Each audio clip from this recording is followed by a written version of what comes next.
Une fois de plus, mes chers amis, bonjour.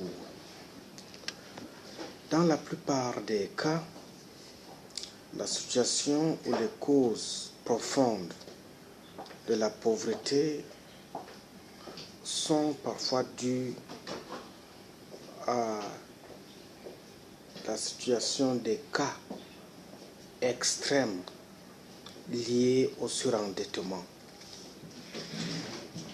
Prenons un exemple. Lorsqu'un ménage souscrit plusieurs crédits auprès de sa banque, ses charges mensuelles s'alourdissent. Dans le cas où il n'arrive plus à honorer ses dettes faute de moyens, le risque de surendettement peut survenir sans une bonne gestion de son budget et notamment en recours à un rachat de crédit. La situation de surendettement a lieu lorsque parfois l'emprunteur n'arrive plus à honorer ses dettes de façon durable. Ces dernières concernent généralement les mensualités des crédits comme des crédits immobiliers par exemple, les prêts à la consommation, les prêts personnels, etc. Il peut s'agir ici d'une dette non professionnelle. Les origines de la situation de surendettement sont différentes, mais le cas le plus fréquent sont dus à une accumulation de crédits ou à une baisse durable des ressources de l'emprunteur suite à une perte d'emploi, c'est le plus cas de souvent, une maladie ou une séparation. Globalement, un ménage est considéré comme surendetté lorsque de bonne foi, il ne peut plus faire face à la totalité de ses dettes en termes de remboursement. Le paradigme de la dépendance change mais persiste. Tu peux prendre un crédit à la banque. Au moment où tu arrives à l'échéance du remboursement, tu peux te retrouver coincé dans une situation qui t'oblige soit à anticiper ce crédit et reprendre un autre crédit. Et là, involontairement, tu t'embourbes dans des situations complexes et difficiles à résoudre. À cause de cette dette, tu te retrouves de plus en plus en train de t'appauvrir. D'autant plus que les établissements bancaires ne donnent jamais la vérité sur le ratio des retenues. Tu peux te retrouver en train de solliciter un crédit dans une banque. On te dirait que le taux d'intérêt, c'est 12%. Tu vas croire que 12%, c'est largement suffisant pour te permettre d'amortir à échéance, court, moyen ou long terme, le crédit que tu vas devoir contracter. Une fois l'argent perçu, tu vas te retrouver ou bien te rendre compte qu'on a retenu une certaine portion sur le crédit contracté à cause des taxes et des charges liées au fonctionnement de la dite banque qui sont aussi imposées aux clients. Non seulement ça, de 12% par exemple qu'on t'a fait miroiter comme taux d'intérêt, lorsque tu analyses avec calculette en main, tu essaies de quantifier le ratio des retenues mensuelles qui te seront imputées par rapport au crédit contracté, tu te rends compte que au lieu de 12%, tu vas te retrouver entre débourser 40 ou 50%. Et c'est comme ça que si tu n'avais que comme salaire en termes de gage par rapport à cette dette que tu as contractée, tu vas finir par t'appauvrir. Parce que si on te retient 40% de ton salaire par rapport à cette dette, qu'est-ce qu'il va te rester? Surtout Si tu es fonctionnaire camerounais, qui est le plus pauvre de tous les fonctionnaires d'Afrique, comment vas-tu survivre? Comment vas-tu t'en sortir? C'est pourquoi il faut comprendre une chose, que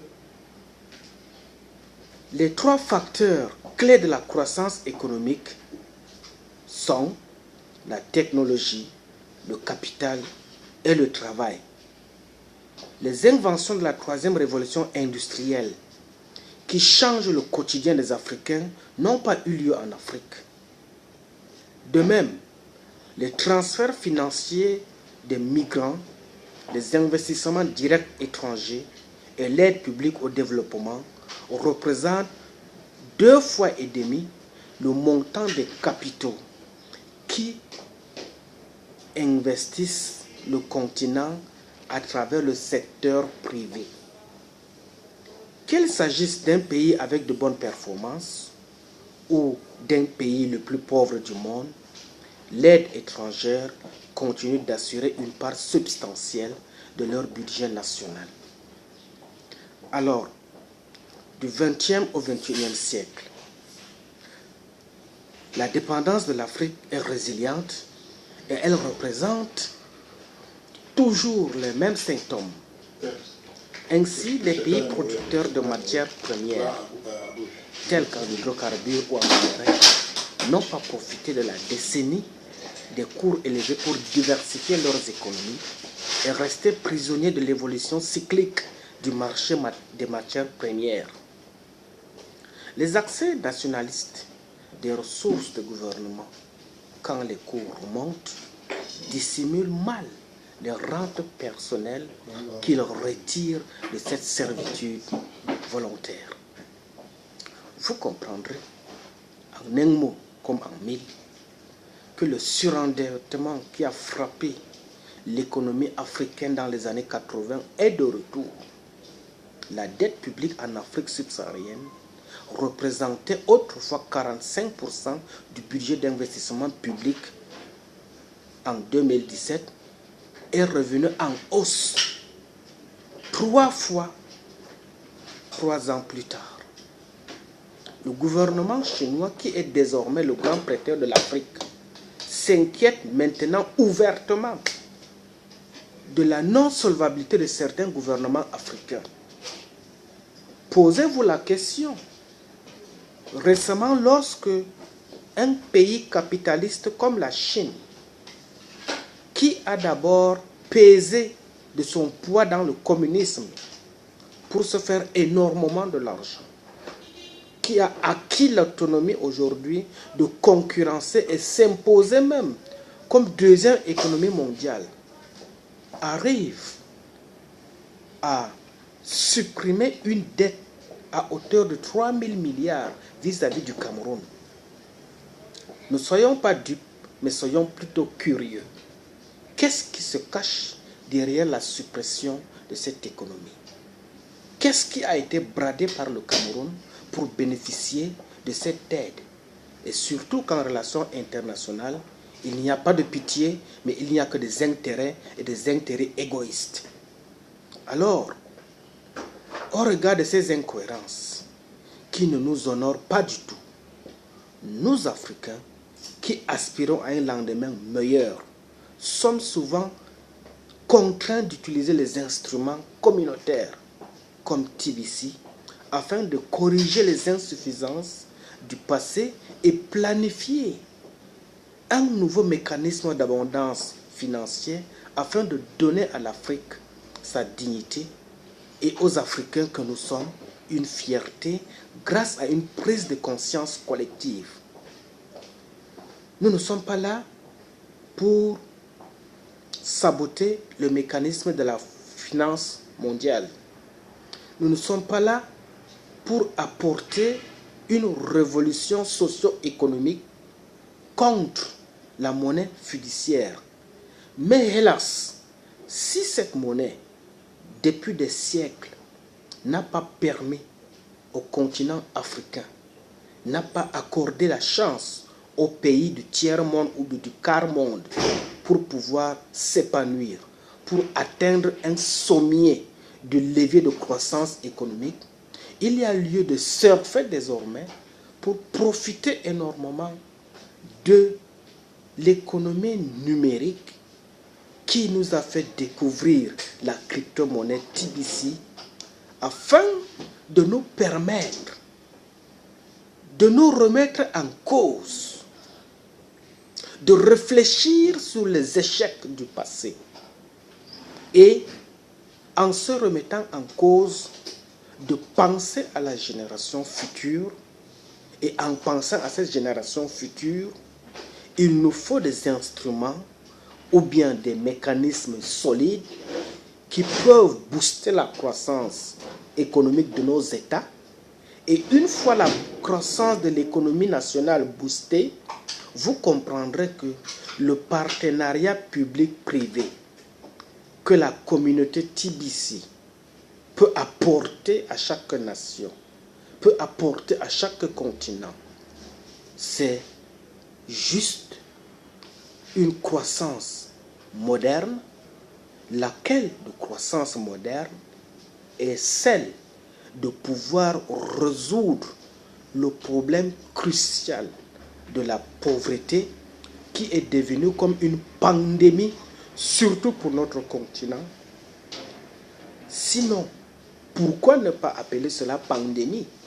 Parce que si l'Afrique était déjà suffisamment prospère, si l'Afrique bénéficiait de ses ressources naturelles en termes de transformation locale, nos jeunes frères, nos jeunes mères ne seraient pas en train de mourir en mer parce qu'ils croient que le meilleur est ailleurs sur d'autres continents. Or, essayons de revoir l'exégèse du continent africain. Vous vous rendez compte que nous sommes un peuple béni. Nous existons sur un continent le mieux loti. Après le Golfe Persique ou bien le Moyen-Orient, l'Afrique est la partie du monde la mieux lotie en termes de diversité de ressources naturelles.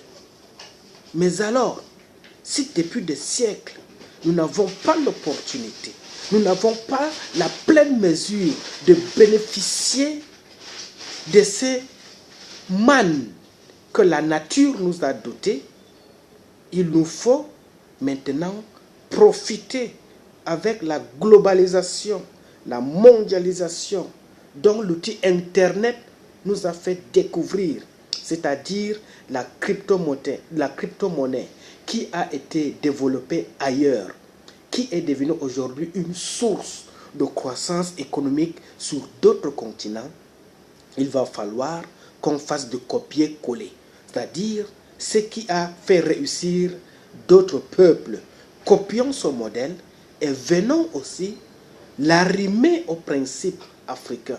Et surtout, lorsque je vous parle de la communauté TBC, elle sied bien au critérium africain, parce que l'Africain est perçu comme un peuple ou bien comme une personne dont la philosophie réside dans la complémentarité. Ne dit-on pas chez nous en Afrique que lorsqu'il y a pour un, il y a pour trois? C'est pourquoi je vous invite à trouver votre place au sein de cette communauté et être utile pour la génération future. Que dans 2 ans, ou bien dans 50 ans, voire 100 ans, que la génération que nous sommes en train de laisser perpétuer ne puisse pas nous accuser dans l'histoire que nous n'avons rien fait pour eux. Aujourd'hui, chaque peuple, chaque famille se reconnaît en termes de richesse par rapport à ce que ses grands-parents ou ses aïeux ont légué. Beaucoup des multimilliardaires, beaucoup d'hommes riches aujourd'hui sont prospères et s'imposent à l'humanité comme les clés du succès parce que leurs parents ou leurs grands-parents ont laissé une souche de richesse. Alors, le souvenir qu'on peut laisser à la génération future, c'est la crypto-monnaie, TBC. Et cette crypto-monnaie, il va falloir l'enclencher dès à présent pour qu'elle puisse produire. En ce moment qu'elle est dans une phase promotionnelle, mon frère ou bien ma soeur, je ne détiens pas la science infuse du savoir, mais je t'invite, dans la limite du possible, je te prie même de faire tes propres recherches sur Internet, sur cette crypto-monnaie TBC. Et si tu es convaincu de cette vertu, ou bien des vertus de la valeur de cette crypto-monnaie parmi tant d'autres, renseigne-toi au sein de la communauté TBC la plus proche de ta région. Trouve ta place au sein de cette communauté. Une fois inscrit, tu auras d'amples informations parce que ça va te permettre de te former. Et là où tu es naïf, tu te cultiveras. Et à travers cette culture, puisque l'éducation est une science qui se repose sur la culture, et si tu es suffisamment éduqué au sein de la communauté TBC, tu te rendras compte que le pauvre d'hier que tu étais doit changer désormais de mentalité et se considérer comme un héros du développement, parce qu'aujourd'hui, on ne parle plus du développement, le paradigme a changé, on parle de l'émergence. Et qui dit émergence nécessite automatiquement une communauté. Parce que le développement autrefois était dicté par d'autres firmes, tandis que l'émergence, c'est la société locale, une communauté composée d'une valeur humaine qui essaye de réfléchir sur le bien-être qu'il lui faut à court terme, long terme ou moyen terme. Alors, si tu es soucieux du devenir de ta communauté, si tu es soucieux du devenir de ce que doit prendre la proportion même de ton village en termes de développement infrastructurel, alors au sein de la communauté TBC, il y a une panoplie énorme et vaste, je dirais variée, de toutes les technopoles, de toutes les capacités. Imaginez que c'est une communauté mondiale. Quelle technicité as-tu besoin et que ne peux-tu pas avoir au sein de cette communauté? Si c'est l'ingéniosité, tu l'auras. Si c'est la science philosophique, tu l'auras. Si c'est la main d'œuvre, tu l'auras. Bref, TBC, c'est une communauté au sein de laquelle chaque membre peut s'épanouir et résoudre ses problèmes dans un bref délai, parce que nous sommes une communauté qui s'entraide, nous sommes une communauté complémentaire. C'est pourquoi, au lieu de se ressasser l'esprit dans l'échec d'hier, il va falloir mieux trouver sa place au sein du bonheur. Et ce bonheur, c'est quoi? C'est la crypto TBC qui nous propulse dans l'abondance financière du futur. Vous comprendrez, avec le temps, aujourd'hui, peut-être vous pouvez sous-estimer ce que je vous dis ou je vous promets. Mais vous comprendrez d'ici 5-10 ans que l'utilisation de la monnaie physique que nous avons depuis des siècles va commencer à disparaître. Déjà, elle commence déjà à disparaître. Pour nous, pour le cas des Camerounais que je connais le mieux, puisque je suis Camerounais, depuis que Orange Money a fait son apparition, depuis que MTN Mobile Money a fait son apparition, depuis que Express Union Mobile Money a fait son apparition, il est rare de voir des personnes se promener en ville avec d'énormes sommes d'argent dans leur poche comme par le passé. Tout est contenu dans une procédure virtuelle et les transactions se font sans mot de tête, comme on dit en jargon camerounais. C'est aussi ça TBC. Alors, si vous m'avez suivi, trouvez votre place dans cette communauté et vous serez largement béni. Et si vous êtes largement béni, c'est toute l'Afrique qui gagnerait en termes de bonus économique. Que Dieu vous bénisse.